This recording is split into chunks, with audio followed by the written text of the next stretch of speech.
রমজানের শেষ শুক্রবার দুপুর 12টা একটা আমল করেন, জুমাবার শুক্রবার, আল্লাহ রাব্বুল আলামিন আপনার ভাগ্য খুলে দিবে। আল্লাহ তাআলা আপনাকে গুপ্তধন দান করবে, রিজিকে বরকত দিবে, তারাক্কি দান করবে। যাই ধরবেন আল্লাহ রাব্বুল আলামিন সেখানে বারাকা ঢেলে দিবেন। আপনি যদি রমজানের শেষ শুক্রবার দুপুর 12টায় একটি আমল করতে পারেন, আল্লাহ তাআলা, আপনি কিসে আছেন, অভাবে আছেন, অনটনে আছেন, কোনো কাজকর্ম হচ্ছে না, যেটাতেই হাত দেন সেটাতেই আপনি লস হয়ে যায়, সেটাতে আপনি সফলতা হতে পারছেন না, স্ত্রী সন্তান আপনার অবাধ্য, আপনি আল্লাহর উপর তাওয়াক্কুল করে একটি আমল করেন, আল্লাহ রাব্বুল আলামিন আপনার ভাগ্য খুলে দিবে, রিজিকে তারাক্কি দান করবে, সকল সমস্যাগুলো আল্লাহ তাআলা দূর করে দিবে।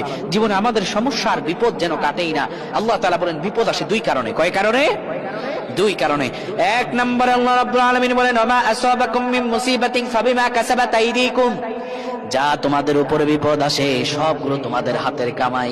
কত আমরা গুনাহ করি, আমার আল্লাহ রাব্বুল আলামিন ওই গুনাহগুলোকে লাঘব করার জন্য অনেক সময় বিপদ দেন।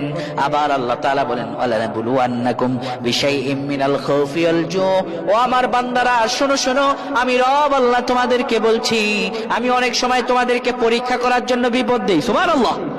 আল্লাহ তাআলা বলেন, এই পরীক্ষার মধ্যে দিয়ে আমি রব তোমাদের ঈমানকে নবায়ন করে দেই, এই পরীক্ষার মধ্য দিয়ে আমি তোমাদের রিজিক দ্বার উন্মোচন করে দেই।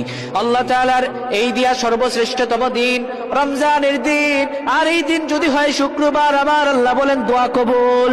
এই শুক্রবারে যখন দুপুর 12টা বেজে যাবে সব কাজগুলো বন্ধ করে দিবেন, আদেশ আল্লাহর। আল্লাহ বলেন, ইযা নুদিয়া লিস-সালাতি মিন ইয়াউমিল জুমআ, যখন জুমার জন্য ডাকা হবে, ফাসআউ ইলা যিকরিল্লাহি ওয়া যারুল বাই, সব কাজ বন্ধ করে দিবা। আদেশ কার? আল্লাহ রাব্বুল আলামিন বলেন, সব কাজ বন্ধ করে দিবা, মসজিদে চলে আসবা, একটা পবিত্র জায়গায় চলে আসবা। মা বোনেরা, ঘরের ভিতরে একটি জায়নামাজ বিছিয়ে কেবলামুখী হয়ে যাবেন।